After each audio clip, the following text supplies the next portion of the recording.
नमस्कार दोस्तों। कहानियों की श्रृंखला में आज सुनेंगे चित्रा मुद्गल जी की कहानी जब तक बिमलाएं हैं। लेकिन उससे पहले मेरा आपसे विनम्र अनुरोध है कि अगर आपको मेरी कहानियाँ अच्छी लगती हैं तो मेरे चैनल को सब्सक्राइब ज़रूर करें, लाइक करें और अपने दोस्तों और परिचितों में शेयर भी करें।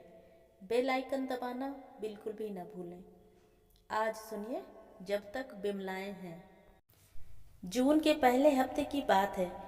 उत्तर प्रदेशीय महिला मंच की रीढ़ ऋचा जोशी का मेरठ से फ़ोन आया कि दीदी, दिल्ली से निम्न वर्ग की किसी ऐसी कर्मठ, जुझारू, चेतना संपन्न महिला की संस्तुति भेजिए जिसे हम उत्तर प्रदेशीय महिला मंच के 18वें स्थापना दिवस के शुभ अवसर पर देश के अन्य कोनों से आई स्त्री शक्ति की प्रतिमान महिलाओं के साथ सम्मानित कर सकें।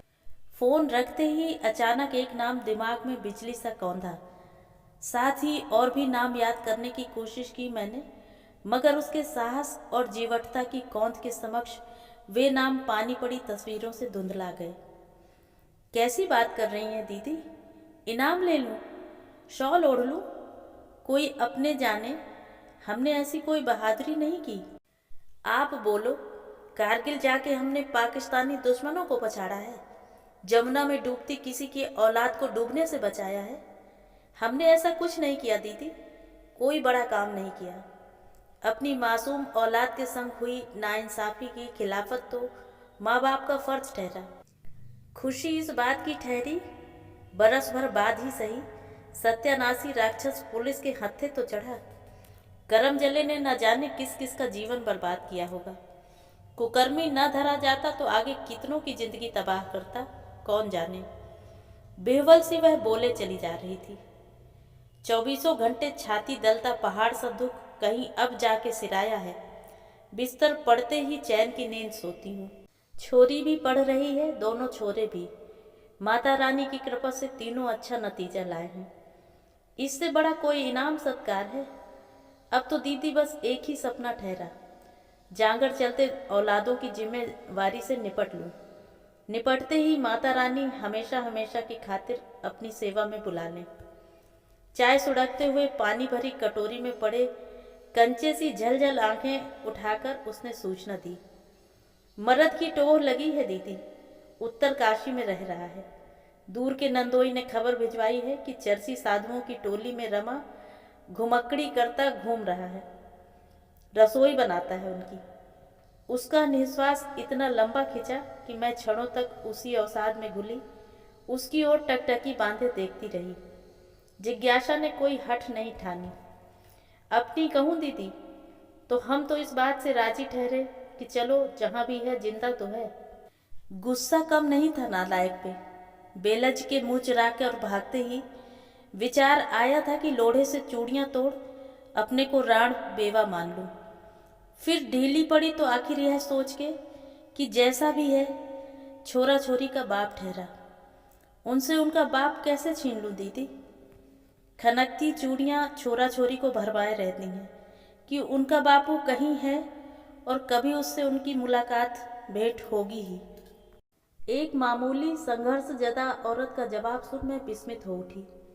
उसे मनाने की चेष्टा की मैंने, उसके साहस से अभिभूत हो कि उत्तर प्रदेशीय महिला मंच तुम्हें सम्मानित कर स्वयं सम्मानित महसूस करेगा।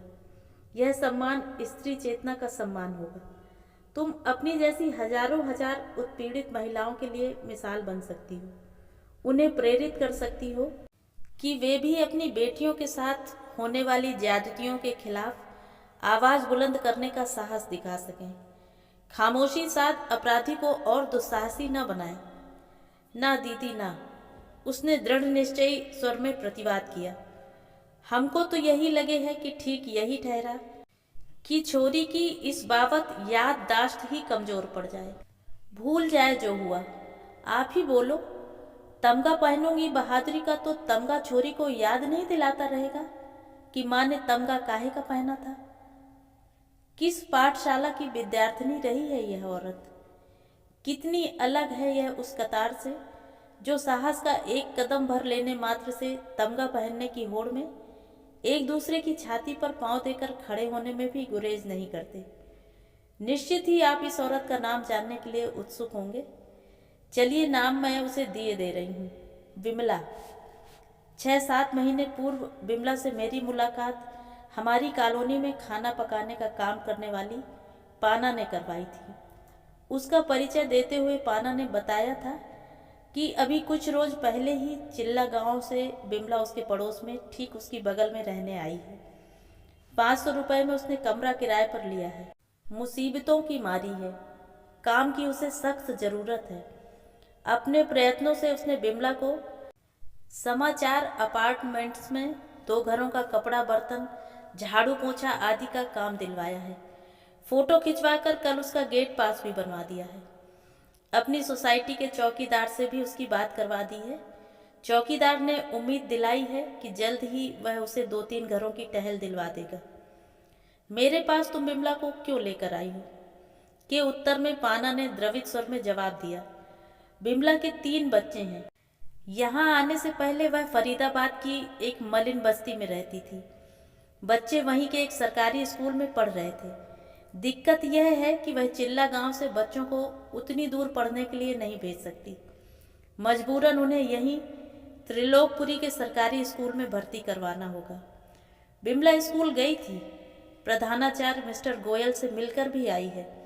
बच्चों को स्कूल में भर्ती करने की उनसे प्रार्थना की उसने, मगर प्रधानाचार्य मिस्टर गोयल साल के बीच में बच्चों को स्कूल में दाखिल करने के लिए राजी नहीं है। हताश विमला ने अपनी समस्या उसे बताई तो उसने आश्वस्त किया कि वह उसे अपनी ही सोसाइटी की एक दीदी से मिलवाएगी। शायद वो उसकी समस्या का कोई निदान ढूंढ सके। पाना के काम का समय हो रहा था। विमला को वह मेरे पास छोड़कर काम पर निकल गई। घुटनों पर चिंतित सी ठुड्डी टिकाए बैठी विमला को मैंने गौर से देखा। गंदुमी रंग, ठमकी सी कसी देह, उम्र 35-36 के आसपास लगी, कम भी हो सकती है, किंतु गालों पर पड़ी झाइयाँ और कनपटी से झांकती बिरल सफ़ेदी उम्र के अधिक होने का ही भ्रम दे रही थी। बहुशैली से उसके लिए चाय बनाने के लिए कहा तो दोनों हाथ उठाकर उसने स्पष्ट मना किया। चाय वह घर से पीकर चली है। शैली फिर भी नहीं मानी।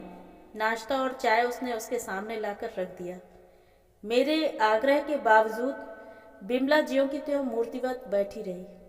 लगा यह खामोशी संकोच नहीं है, उस पर गुजरे किसी अंधड़ की तबाही से उपजी स्तब्धता है। अपनी चाय उठा मैं फर्श पर उसके निकट आ बैठी। मेरे पीठ पर हाथ रखते ही विमला ने न जाने कौन सी आत्मीयता पाई कि अनायास तबाही की टूटन फूटती हिचकियों में अपनी व्यथा कथा को शब्द पहनाने लगी। मौज मस्ती तो तभी तक जानी उसने जब तक उसकी बेआसरा विधवा माई ने गमकों के संग भांवरे डलवा उसे देहरी से विदा नहीं कर दिया। बरस पूरा होते न होते माई स्वयं चल दी। सांड ने ऐसे सींग मारा कि तत्काल फटे पेट से प्राण पखेरु उड़ गए। बिरादरी ने क्रियाकर्म निपटा दिया। माई के स्वर्ग सिधारने की सूचना गांव के रिश्ते में लगते ताऊ ने पहुंचाई। जाकर करती भी क्या, ताऊ ने बताया, एक आध कांसे फूल के बर्तन भाड़े थे, सो उन्हीं को बेच बाच कर माई का काम पार लगाया गया।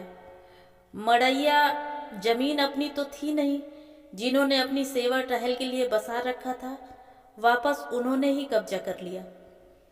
पति के ऐबों ने पस्त नहीं किया, पसीने ने आसरा दिया। काम मौसम के अनुसार रोजगार बदल लेना। बारिश शुरू नहीं हुई कि वह आसपास के खेतों से भुट्टे खरीद लाती और उन्हें कोयले पर भून बेचना शुरू कर देती। भुट्टे का मौसम बीतने लगता तो वह सड़क के किनारे बारदान बिछा टोकरियों में साग सब्जी की दुकान खोल बैठ जाती। खेत वाले उसकी ईमानदारी और मेहनत के कायल थे, सो खीरा, बैगन, तोरई, लौकी, सीताफल उधार दे देते। जितना बेच पाती घर खर्च भर का छोड़ शेष उधार की किश्त के रूप में गुल्लक में डाल देती। जब भी खेत में ताज़ा सब्जियां खरीदने पहुंचती, उधार चुकता कर देती। सब्जियों के भाव आसमान छूने लगते तो मौसमी फल बेचना शुरू कर देती। एक टोकरी में बड़े अमरूद, दूसरी में छोटे छठे, दाम उसी अनुसार कम ज़्यादा। अलीगढ़ में थे तो गमकू रिक्शा चलाता था। एक संगी के आग्रह के चलते डेरा उठ गया और वे फरीदाबाद आ गए। गमकू जो भी दिहाड़ी कमाता, रिक्शे का किराया ठेकेदार को थमा, देशी शराब का पौवा खरीद शेष दिहाड़ी उसके हाथ में रख देता। कभी न पूछती कि दिन भर घर से गायब रहकर भी वह इतने कम पैसे क्यों कमाता है। तर ऊपर के 2 छोटे छोटे और 7 पूरे करती पहलौटी की छोरी। चादर में पांव अटे तो कैसे, अपने धंधे से लौटती तो बीच में पड़ती चक्की पर से 2-3 रोज का आटा संग खरीद कर ही लौटती। साग सब्जी की किल्लत कभी महसूस न होती। बची कुम्हलाई सब्जियां उसकी रसोई के काम आती। गमकू से हिसाब किताब लेना अलीगढ़ में ही छोड़ दिया था। हिसाब किताब दोनों के बीच जंग का कारण बनता। ऐसा नहीं कि उसने गमकू को पटरी पर लाने और उसे सदगृहस्थ बनाने की कोशिश नहीं की, खूब की।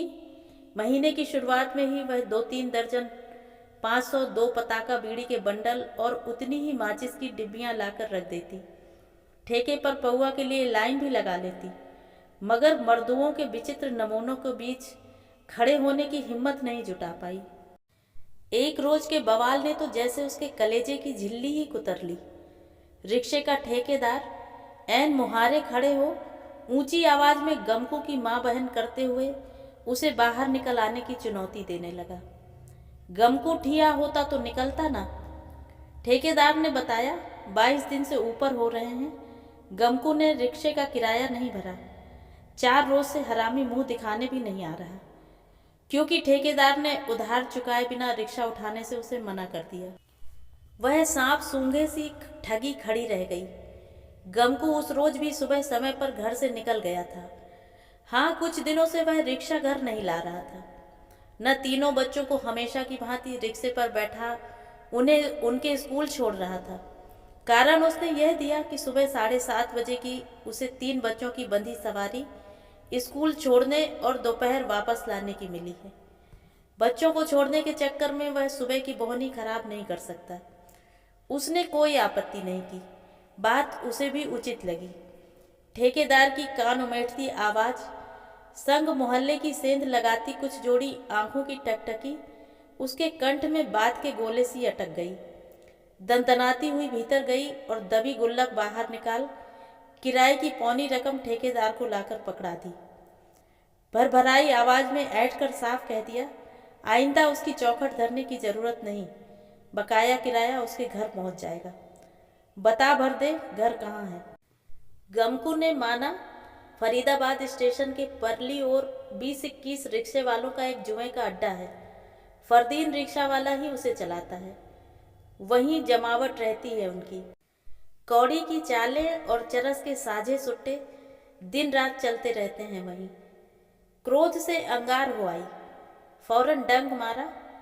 ठेकेदार बता रहा था कि उसने 4 रोज से रिक्शे की पीठ नहीं गरमाई।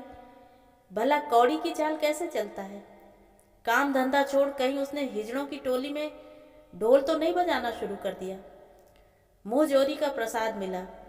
करवट भरते ही चीख निकल गई मुख से। समझ गई बायां कंधा उतर गया है। पछताई। पूंछ पर पांव देना ही क्यों जो पलट कर मरद फन काढ़ ले। गृहस्थी उसके चलाए खींच रही है। जब खुद ही चूल्हे का उपला बनी बैठी हुई है तो अपने हाड़ गोड़ की सलामती मनाए। उस रोज बेमन से खेत से खीरे आए, सांझ घिरने से पहले खरीद के भाव निपटाए। उचाट चित्त पटरी पर न आया, करती भी क्या। लौटती में दवा की दुकान से कंधे की पीड़ा के लिए गोली खरीदी। दुकान वाले ने निश्चिंत किया, कंधा उतरा होता तो वह बाजू न हिला पाती। मामूली झटका लग गया होगा। 6-6 घंटे के अंतर पर तीनों गोली खा ले। चैन न मिले तो कल शाम सरकारी दवा खाना हो ले।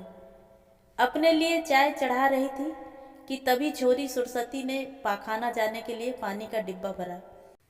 मैं बड़बड़ाई, टाइम बे टाइम पाखाने जाने का मतलब? उधर जनानियों और मर्दों के लिए संग बने पाखानों में रात को बिजली भी नहीं होती। छोटी टॉर्च रख रखी है उसने, मगर बैटरी लगभग फिस है। जाने कैसी बैटरियां आ रही हैं इधर कि 4 दिन बीतते न बीतते आंख मिचौली खेलने लगती हैं। नकली की पैठ नहीं वरना गाजर गोभी भी नकली बना लेते लोग। ठोक पीट कर बैटरी पकड़ाई छोरी को, हिदायत देकर कि उसे रास्ते में न जलाए, पाखाना पहुंचकर ही जलाए। चाय से गोली निकले आधे घंटे से ऊपर हो गया तो चिंता ने पांव पसारे। छोरी वापस क्यों नहीं लौटी? इतना टाइम तो उसे नहीं लगना चाहिए, पाखाना ज़्यादा दूर भी नहीं। कुछ देर और रास्ता देखा उसने, फिर काम छोड़ पाखाने की ओर लपकी। जनानियों के सारे पाखाने खुले पड़े हुए थे, भीतर झांक कर भी देख लिया। आगे पीछे की खुली पड़ी हुई जगहें भी टटोल ली, अंदेशे में कि कहीं खुले में न बैठी हो। छोरी कहीं न दिखी। अचानक पाखाने का पानी वाला डिब्बा एक ओर को लुढ़का पड़ा दिखा। जी धड़का, कहाँ ढूंढे छोरी को? किसी और रास्ते घर निकली होती तो पानी का डिब्बा यहाँ क्यों छोड़ जाती? डिब्बा तो उसका ही है, तीनों ओर से पिचका। अस्थिर चित्त में संशय सिर उठाने लगे। पाखाने का डिब्बा उठाए बगल वाले पार्क में ढूंढने दौड़ी। पार्क में मटमैली रोशनी थी, चप्पा चप्पा ढूंढ डाला, छोरी कहीं नहीं दिखी। याद आया छोरी के हाथ में छोटी टॉर्च भी तो थी, वह तो पाखाने के सामने नहीं दिखी। हो सकता है ओने कोने में कहीं लुढ़की पड़ी हो। छोटी चीज दिखनी भी तो मुश्किल होती है। बदहवास गलियों में डोलती जिस तिस से पूछने लगी, उसकी नन्ही छोरी को तो नहीं देखा उन्होंने? घंटे भर पहले पाखाने गई थी, अलोप हो गई। सभी ने दिलासा दी, कहाँ गायब हो जाएगी? जिनावर तो लगते नहीं बस्ती में। बच्चों के साथ खेल खाल रही होगी कहीं, घबराए नहीं, मिल जाएगी। मदद को कुछ लोग आगे आए, चारों ओर ढूंढने चल दिए। सुरसती मिली बस्ती से लगते सफेदा के घने जंगल में, अधमरी सी पड़ी। मोहल्ले के ही एक ढुड़वैये ने हाँफते हुए आकर खबर दी, सांस चल रही है, अनर्थ हुआ है बच्ची के साथ। कई लोग मिलकर दौड़ पड़े उस ओर। औरों के हाथों से झटक अचेत छोरी को उसने गोदी में समेट लिया, छाती से चिपका बिलाप करने लगी, भगवान तू कहीं है तो तेरी आंखों के सामने ऐसा अन्याय। साथ चलते मर्द आंख नहीं उठा पा रहे थे। अचानक वह ठिठकी और दृढ़ निश्चयी स्वर में बोली, छोरी को लेकर वह सीधे पुलिस स्टेशन जाएगी। साथ चलते मर्द और जनानियों को सांप सूंघ गया। एक जनानी ने हिम्मत की, समझाया कि घर ले चल छोरी को, डरी हुई बच्ची है, थोड़ी देर में चेत आ जाएगा। जो हुआ सो हुआ। कोतवाली में कौन लगे सगे बैठे हुए हैं जो अन्यायी को हाथों हाथ धर लेंगे? टाइम खराब होगा सो ऊपर से छोरी की और दुर्गति करने कराने से क्या फायदा? उसके कलेजे में पेचकस चल रहे थे लगातार। ऐसे नहीं छोड़ने वाली वह। हथकड़ियाँ लगवाएगी कुकर्मी को, सजा दिलवाएगी। पुलिस ने रिपोर्ट दर्ज कर ली। डॉक्टरी जांच के लिए उसे सरकारी अस्पताल भेजा गया। छोरी को 5 बोतल ग्लूकोज चढ़ा, 5 टाँके आए। चेत आया, मगर दहशत से पीली छोरी की आवाज़ न जाने कहाँ गुम हो गई थी। 3 रोज बाद लौटी तो अम्मा उच्चार कर फिर खामोश हो गई। डॉक्टरनी ने कहा, चिंता की कोई बात नहीं, बच्ची अब तक दहशत में है, मानसिक आघात लगा है मासूम को, सदमे से बाहर होते ही आवाज़ लौट आएगी। गमकू घर आया था, मगर छोरी से मिलने अस्पताल नहीं आया। वह रास्ता देखती रही। छोरी को लेकर घर लौटी तो गमकू ने उसका जीना मुहाल कर दिया। लातों घूंसों से उसे इतना धुना कि बच्चों का ख्याल न होता तो वह जाकर किसी कुआं बावड़ी को ढूंढ लेती। एक मूर्ख जनानी की भला इतनी मजाल कि वह पुलिस कचहरी करती फिर रही है। बिरादरी में उसे मुंह दिखाने लायक नहीं छोड़ा। इतना बावेला मचाने की आखिर उसे जरूरत ही क्या थी? जो घटा कोई नई बात ठहरी जनानियों के लिए। सीधे घर लाती छोरी को और हल्दी चूना लगाकर छुट्टी करती। न हो जाती 2-4 दिनों में चंगी भली तो उसका नाम बदल देती। उसने बेलिहाज विरोध किया। हल्दी चूना से ऐसे घाव नहीं भरते। टाके डलवाने ना ले जाती तो क्या मासूम छोरी का जीवन बर्बाद करती? कोर्ट कचहरी के डर से बच्ची के संग जबराई करने वाले को छुट्टा घूमने को छोड़ देती। ना सूली चढ़वाया राक्षस को तो वह अपनी माई की जाई नहीं। उसे नहीं लड़ना तो ना लड़े, वह अकेली काफ़ी है। भोर को नींद टूटी तो उसने गमकू को घर से नदारद पाया। हफ्ता बीत गया, वह निष्ठुर घर न लौटा। संगी साथियों ने भी कोई खबर न दी। सभी ने हाथ झाड़ लिए कि हफ्ते भर से उन्होंने भी उसका मुंह नहीं देखा। पता कहाँ से बताए, पता लग भी नहीं रहा, बिला जाने कहाँ गया। खैर ख्वाही को आने वाले लोगों ने उसे दिक कर दिया। लगा कि यही अपनापा चलता रहा तो जख्म तो पुर जाएंगे छोरी के, मगर उसके कच्चे मन के घाव सूखने से रहे। उसी क्षण निश्चय किया उसने, जगह बदलना उसके लिए बहुत ज़रूरी है। वह दूर के रिश्ते की एक परिचिता की सहायता से उसके लिए सर्वथा अपरिचित मयूर विहार से सटे चिल्ला गांव में आ बसी। सिर नत हो गया बिमला की जीवटता के सामने। जब भी उससे मिलती हूँ नई शक्ति और स्फूर्ति से भर उठती हूँ। सोचती हूँ समाज में जब तक बिमलाएं हैं, औरत की अस्मिता अपने अधिकार से वंचित नहीं रह सकती, न कोई उसे वंचित कर सकता है।